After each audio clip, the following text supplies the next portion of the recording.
Hi friends, இன்னைக்கு நல்ல டேஸ்டியான கோதுமை பரோட்டாவும் அதோடவே எம்டி சால்னாவும் பார்க்க போகிறேங்க.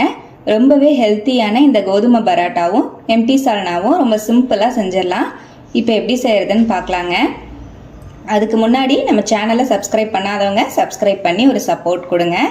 இப்போ ஃபஸ்ட்டு கோதுமை பரோட்டாக்கு மாவு பிசைஞ்சு வச்சிடலாங்க. அதுக்காக இந்த பாத்திரத்தில் ஒரு 3 கப் போல் கோதுமை மாவு சேர்த்துக்கலாங்க. இதோடவே 1 டீஸ்பூன் போல் சால்ட் ஆட் பண்ணிக்கிறேன். 1 டீஸ்பூன் போல் சர்க்கரை சேர்த்துக்கலாம். இதோடவே ஒரு 2 டீஸ்பூன் அளவுக்கு ஆயில் சேர்த்துக்கலாங்க. நார்மலான சன்ஃப்ளவர் ஆயில் தான் ஆட் பண்ணியிருக்கேன். ஆயிலையும் சேர்த்துட்டு ஃபஸ்ட்டு எல்லாத்தையும் நல்லா மிக்ஸ் பண்ணி விட்டுருவோம். நல்லா மாவோட இந்த மாதிரி சர்க்கரை உப்பெல்லாம் நல்லா கலந்து வர மாதிரி ஃபுல்லாக மிக்ஸ் பண்ணி விட்டுட்டு கொஞ்சம் கொஞ்சமாக தண்ணி சேர்த்து நல்லா சாஃப்டான சப்பாத்தி மாவு மாதிரி பிசைஞ்சு எடுத்துக்கலாங்க. எனக்கு மொத்தமாக 3 கப் அளவுக்கு மாவுக்கு 1.5 கப் அளவுக்கு தண்ணி தேவைப்பட்டது. ஒவ்வொரு மாவு தண்ணி அதிகமாக இழுக்கும், அதனால உங்கள் மாவு பொறுத்து நீங்கள் தண்ணி சேர்த்துக்கோங்க. இப்போ மாவு கொஞ்சம் கொஞ்சமாக நான் பிசைஞ்சுக்கிட்டு இருக்கேங்க. தண்ணி சேர்த்து நல்லா இந்த மாதிரி சாஃப்டான சப்பாத்தி மாவை நல்லா பிசைஞ்சுக்கலாம். நம்மளுக்கு மைதா மாவு மாதிரி ரொம்ப இழுத்து பரோட்டாக்கு பிசையணும்னு அவசியம் கிடையாது. ஏன்னா நமக்கு கோதுமை மாவில் அந்த அளவுக்கு எலாஸ்டிசிட்டி கிடைக்காது. அதனால சப்பாத்தி மாவு மாதிரி நீங்கள் நல்லா சாஃப்டான மாவாக மட்டும் பிசைஞ்சிங்கனாலே போதும். இப்போ பாருங்கள், நல்லா கொஞ்சம் கொஞ்சமாக தண்ணி சேர்த்து மாவை நல்லா இந்த மாதிரி பிசைஞ்சு எடுத்துக்கிட்டேன். நல்லா சாஃப்டான மாவாக பிசைஞ்சாச்சு. இப்போ இருக்கட்டும். இது மேலே 1 டீஸ்பூன் போல் ஆயில் சேர்த்து நல்லா தடவி விட்டுருவோம்.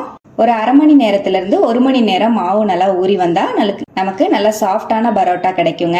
இப்போ அப்படியே மூடி போட்டு வச்சுருவோம். மாவு ஊறுறதுக்குள்ளேயே நம்ம பரோட்டாக்கு சால்னா ரெடி பண்ணிக்கலாம். அதுக்காக அடுப்பில் கடாய் வச்சுருக்கேங்க. 1 டீஸ்பூன் போல் ஆயில் சேர்த்துக்கலாம். ஆயில் நல்லா சூடாயிடுச்சு.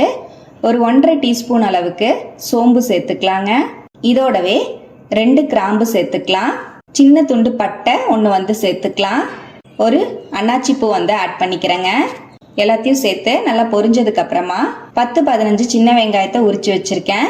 அதையும் சேர்த்துக்கலாம். ஒரு 1/4 கப் போல சின்ன வெங்காயம் உரிச்சு சேர்த்துனா நல்லா இருக்கும். சால்னாக்கு சின்ன வெங்காயத்தை சேர்த்து அரைச்சு செய்யும்போது ரொம்பவே நல்லா இருக்கும்.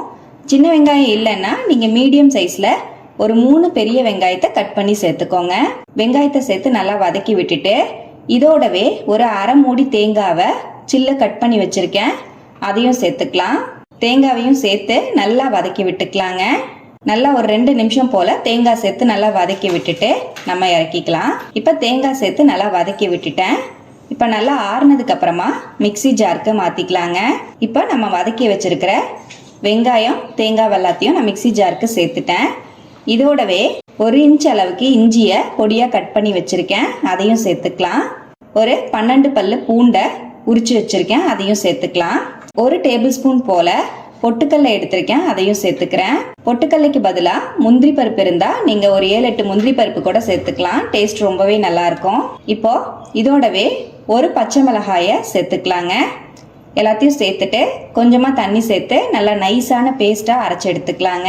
நம்மளுக்கு ரொம்பவே நைஸாக இருக்கணும். அப்போ தான் சால்னா ரொம்பவே நல்லா இருக்கும். கடைகளில் கிடைக்கிற மாதிரி நம்மளுக்கு சால்னா நல்லா டேஸ்ட்டாக இருக்கும். அதனால நல்லா நைஸாக அரைச்சி எடுத்துக்கோங்க. இப்போ அவ்வளோதான், இருக்கட்டும். இப்போ சால்னா ரெடி பண்ணிக்கலாங்க. அடுப்பில் சட்டி வச்சுருக்கேன். 1 டீஸ்பூன் போல் ஆயில் சேர்த்துக்கலாம். இதோடவே 1 டீஸ்பூன் அளவுக்கு ஜீரகம் சேர்த்துக்கிறேன். சின்னதாக ஒரு துண்டு பட்டை சேர்த்துக்கலாம். நம்ம அரைக்கும் போது பட்டை கிராம்பு சேர்த்து தான் அரைச்சிருக்கோம். அதனால பட்டை சின்னதாக சேர்த்துக்கோங்க. இதோடவே ஒரு பிரியாணி இலையை சேர்த்துக்கலாம். ஒரு பெரிய வெங்காயத்தை நீல வாக்கில் அரிஞ்சு வச்சுருக்கேன். அதையும் சேர்த்துக்கலாம். வெங்காயத்தை சேர்த்து நல்லா கண்ணாடி மாதிரி வதக்கிக்கலாங்க. இப்போ வெங்காயத்தை சேர்த்து நல்லா வதக்கிட்டேன்.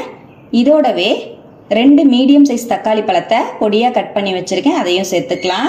அரைக்கை அளவுக்கு புதினா தலையும் அரைக்கை அளவுக்கு மல்லித்தலையையும் சேர்த்துக்கலாம். புதினாவையும் மல்லியையும் கண்டிப்பாக சேர்த்துக்கோங்க. அப்போதான் சால்னா கடைகளில் கிடைக்கிற மாதிரி டேஸ்ட்டாக இருக்கும். நமக்கு அந்த ஃப்ளேவர் தான் ரொம்பவே டேஸ்ட் நல்லா இருக்கும். இப்போ புதினா மல்லியையும் சேர்த்து நல்லா வதக்கி விட்டுட்டு இதோடவே 1 டீஸ்பூன் போல் உப்பு சேர்த்துக்கலாங்க. 1 டீஸ்பூன் போல் மல்லித்தூள் சேர்த்துக்கலாம். 2 டீஸ்பூன் அளவுக்கு மிளகாய் பொடி ஆட் பண்ணிக்கிறேன். உங்கள் காரத்துக்கு தகுந்த மாதிரி மிளகாத்தூள் சேர்த்துக்கோங்க. ஒரு 1.5 டீஸ்பூன் அளவுக்கு சிக்கன் குழம்புத்தூள் ஆட் பண்ணிக்கலாங்க. கடைகளில் கிடைக்கிற எந்த பாக்கெட் வேணாலும் நீங்கள் யூஸ் பண்ணிக்கலாம்.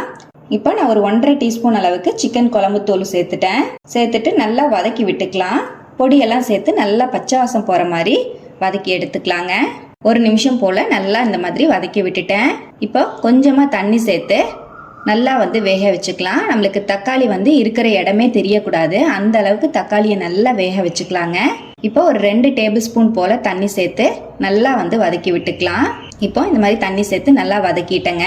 இப்போ இந்த அளவுக்கு நல்லா வதங்கினதுக்கு அப்புறமா இதோடவே நம்ம அரைச்சி வச்சிருக்கிற வெங்காய தேங்காய் பேஸ்ட் சேர்த்துக்கலாம். இப்போ வெங்காய தேங்காய் பேஸ்ட்டையும் சேர்த்துட்டு நல்லா கலந்து விட்டுருவோம். 1 நிமிஷம் போல் அப்படியே நல்லா கலந்து விட்டுருங்க. நல்லா கலந்து விட்டுட்டேன். இதோடவே நம்ம சால்னாக்கு தேவையான அளவுக்கு தண்ணி சேர்த்துக்கலாங்க. மிக்ஸி ஜாரை அலசி ஒரு 2 கப் போல் தண்ணி சேர்த்துக்கிறேன். நல்லா தாராளமாகவே தண்ணி சேர்த்துக்கோங்க. புரோட்டா சால்னா கடைகளெல்லாம் நல்லா தண்ணியாக தான் இருக்கும், ஆனால் டேஸ்ட்டாக இருக்கும். இப்போ இந்த அளவுக்கு தண்ணி சேர்த்து நல்லா கலந்து விட்டுக்கலாம். இப்போ தேவையான அளவுக்கு உப்பு சேர்த்துக்கலாங்க. நம்ம தக்காளி வெங்காயம் வதக்கும் போதே உப்பு சேர்த்துருக்கோம், அதனால் உப்பு பார்த்துட்டு போட்டுக்கோங்க. நான் 1 டீஸ்பூன் போல் கல்லுப்பு சேர்த்துருக்கேன். உப்பு சேர்த்து கலந்துட்டு நல்லா ஹை ஃப்ளேமில் வச்சு ஒரு 5 நிமிஷம் நல்லா கொதிக்க விட்டுக்கலாம். ஆயிலெல்லாம் நல்லா செப்பரேட் ஆகிட்டு நல்லா குழம்பு கொதிச்சு வரட்டும். இப்போ பாருங்கள், நம்மளோட சால்னா நல்லா கொதிச்சிட்ருக்கு. அவ்வளோதான், நம்மளோட சூப்பரான பரோட்டா சால்னா ரெடி ஆயிடுச்சுங்க. கடைசியாக கொஞ்சமாக மல்லித்தலை தூவிக்கலாம். அவ்வளோதான், இறக்கி வச்சுருவோம். இப்போ நம்மளோட கோதுமை பரோட்டா ரெடி பண்ணிக்கலாங்க. நம்ம பிசைஞ்சு வச்ச மாவும் பார்த்திங்கன்னா நல்லா ஊறியிருக்கு, நல்லா சாஃப்டாக இருக்குது. இப்போ நம்ம நார்மலாக சப்பாத்திக்கு மாவு எப்படி உருட்டி எடுப்போமோ அதே மாதிரி தான் உருட்டி எடுக்கணும். ஆனால் சப்பாத்திக்கு நம்ம அளவு எடுக்கிற மாதிரி இல்லாமல் கொஞ்சம் பெரிய சைஸாக எடுத்துக்கலாம். நம்ம அப்போ தான் சப்பாத்திக்கு எடுக்கிற மாதிரி உருண்டை எடுக்காமல் கொஞ்சம் பெரிய உருண்டையாக எடுத்துக்கலாம். அப்போ தான் நம்ம புரோட்டாக்கு லேயர் கரெக்டாக கொண்டு வர முடியும். இப்போ இந்த மாதிரி நான் கொஞ்சம் பெரிய சைஸ் உருண்டையாக எடுத்துக்கிறேன். நம்ம எடுத்திருந்த 3 கப் அளவுக்கு மாவுக்கு 8 உருண்டை வரைக்கும் எனக்கு கிடச்சிருக்குங்க. இப்போ எல்லாத்தையும் நான் இந்த மாதிரி பிரித்து எடுத்துட்டேன். இப்போ ஒரு உருண்டையை மட்டும் நம்ம வெளியே எடுத்துக்கலாம். இப்போ இந்த மாதிரி கவுண்டர் டாப்பில் கொஞ்சமாக மாவு வர மாவை டஸ்ட் பண்ணி விட்டுட்டு நல்லா சப்பாத்திக்கு எப்படி நம்ம விரித்து எடுப்போமோ அதே போலவே நல்லா விரித்து எடுத்துக்கலாம். உங்களால் எவ்வளோ நல்லா தின்னாக விரிக்க முடியுமோ அந்த அளவுக்கு நீங்கள் விரித்து எடுத்துக்கோங்க. நமக்கு மைதா மாவு மாதிரி ரொம்பவும் சன்னமாக லேசாக வராது. ஏன்னா சப்பாத்தி மாவுங்கிறனால ரொம்ப இழுத்தீங்கன்னா லைட்டாக கிழிஞ்சிரும். அதனால் நீங்கள் எந்த அளவுக்கு நம்மளால் விரிக்க முடியுமோ அந்த அளவுக்கு மட்டும் விரித்து எடுத்தோம்னா போதும். இப்போ இந்த அளவுக்கு நல்லா விரித்து எடுத்துட்டேங்க. இப்போ இதுக்கு மேலே 1 டீஸ்பூன் போல் ஆயில் சேர்த்துக்கலாம். கொஞ்சமாக வரமாவை மேலே தூவி விட்டுக்கலாங்க. தூவிட்டு இந்த மாதிரி நல்லா ப்ரஷ் வச்சு ஃபுல்லாக ஸ்ப்ரெட் பண்ணி விட்டுக்கலாம். இந்த மாதிரி செய்கிறனால நம்ம பரோட்டா போட்டு எடுக்கும்போது நல்லா லேயராக நல்லா சூப்பராக கிடைக்கும். இப்போ நல்லா இந்த மாதிரி ப்ரஷ் பண்ணி விட்டுட்டேன். இப்போ நான் இந்த மாதிரி ஒரு பீஸா கட்டர் எடுத்திருக்கேங்க. அதில் இந்த மாதிரி சின்ன சின்ன கோடாக நம்ம மாவில் போட்டுக்கலாம். கத்தி இருந்தால் கத்தி யூஸ் பண்ணி கூட நீங்கள் போட்டுக்கலாம். நல்லா இந்த மாதிரி ஃபுல்லாக கோடு மாதிரி போட்டு விட்டுட்டேன். இப்போ மெதுவாக கை வச்சு அப்படியே மெதுவாக அழுங்காப்பில் எடுத்துக்கலாங்க. நல்லா நூலாக நம்மளுக்கு கிடைக்கும். அதை நம்ம சுற்றி பரோட்டா ரெடி பண்ணிக்கலாம். இப்போ இந்த மாதிரி நல்லா அழகாக ஃபுல்லாகவே வர மாதிரி எடுத்துட்டேன். அவ்வளோதான். இப்போ எல்லாத்தையும் இதே போலவே எடுத்துட்டு நம்ம இந்த மாதிரி சுற்றி விட்டுக்கலாம். இந்த மாதிரி ஃபுல்லாக ரவுண்ட் பண்ணிட்டேன். இப்போ இது இருக்கட்டும். நம்ம இன்னொரு மெத்தட்லேயும் நம்ம புரோட்டா ரெடி பண்ணிக்கலாங்க. அதுக்காக இன்னொரு உருண்டை எடுத்திருக்கேன். கொஞ்சமாக கோதுமை மாவை தூவி விட்டுட்டு நான் உருண்டையை நல்லா தேய்ச்சி விரிச்சுக்கலாம். ஃபுல்லாக நல்லா விரிச்சிட்டு இந்த உருண்டையை நம்ம சேலையெல்லாம் எப்படி மடிப்பெடுப்போமோ அதே போல் மடிப்பெடுத்து நம்ம சுருட்டிக்கலாம். இது ரொம்ப ஈஸியாகவே இருக்கும். லேயரும் நமக்கு நல்லாவே ஃபார்ம் ஆகி கிடைக்கும். நல்லா விரிக்கிற முடிஞ்ச அளவுக்கு நம்ம கோதுமை மாவை ஃபுல்லாக விரித்து விட்டுட்டு இது மேலேயே 1 டீஸ்பூன் போல் ஆயில் சேர்த்துக்கிறேன். கொஞ்சமாக வரமாவை தூவிக்கிறேங்க. நல்லா இந்த மாதிரி ஃபுல்லாக ப்ரஷ் பண்ணி விட்டுட்டு சேலையை நம்ம எப்படி மடித்து எடுப்போமோ அதே போலவே நம்ம அழகாக மடித்து எடுத்துக்கலாம். அவ்வளோதான். இந்த மாதிரி ஃபுல்லாக சேலை மடிக்கிற மாதிரி நம்ம மடிச்சுட்டு சுருட்டி எடுக்கும்போது நம்மளுக்கு அழகாக லேயராக நம்மளுக்கு கிடைக்கும். புரோட்டாக்கு நல்லா லேயர் ஃபார்ம் ஆகி கிடைக்குங்க. அவ்வளோதான். இப்போ நல்லா சுருட்டி இட்டுட்டேன். இப்போ நம்ம நார்மலாக எப்படி சப்பாத்திக்கு தேய்ப்போமோ அதே போலவே தான் தேய்க்கணும். ஆனால் ரொம்ப அழுத்தி தேய்ச்சிட்டிங்கன்னா அந்த மடிப்பெல்லாம் அமுந்து போயிடும். அதனால் லேசாக மடிப்பு ரொம்ப அமுத்தாமல் இந்த மாதிரி லைட்டாக மேலே எண்ணெய் தடவிட்டு தேய்ச்சி எடுத்துக்கோங்க. எவ்வளோ அழகாக லேயர் லேயராக தெரியுது பாருங்கள். இந்த புரோட்டாவையும் அதே போலவே நம்ம தேய்ச்சி எடுத்துக்கலாம். அவ்வளோதான், நம்மளோட கோதுமை புரோட்டா ரெடி ஆயிடுச்சுங்க. இதை வந்து நம்ம தோசைக்கல்லில் போட்டு சுட்டு எடுத்துக்கலாம்.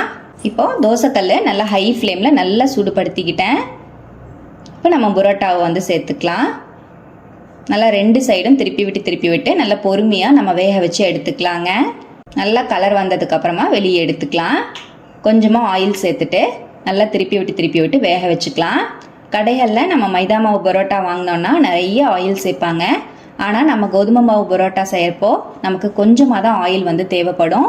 ஆனால் நல்ல லேயர் வந்து ஃபார்ம் ஆகி கிடைக்கும். கண்டிப்பாக ஒரு டைம் வந்து இந்த மாதிரி மெத்தட் ட்ரை பண்ணி பாருங்கள்.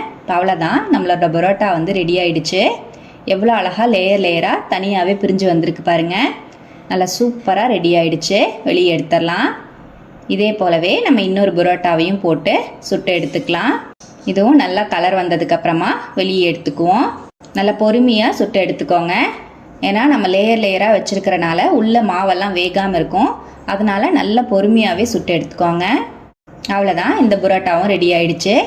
வெளியே எடுத்துட்டு நம்ம புரோட்டாக்கு எப்படி அடிப்போமோ அதே போல் நல்லா ஃபோர்ஸாக இந்த மாதிரி அடிச்சுக்கோங்க. நல்லா டேஸ்டியான கோதுமை பரோட்டா ரெடி ஆயிடுச்சு.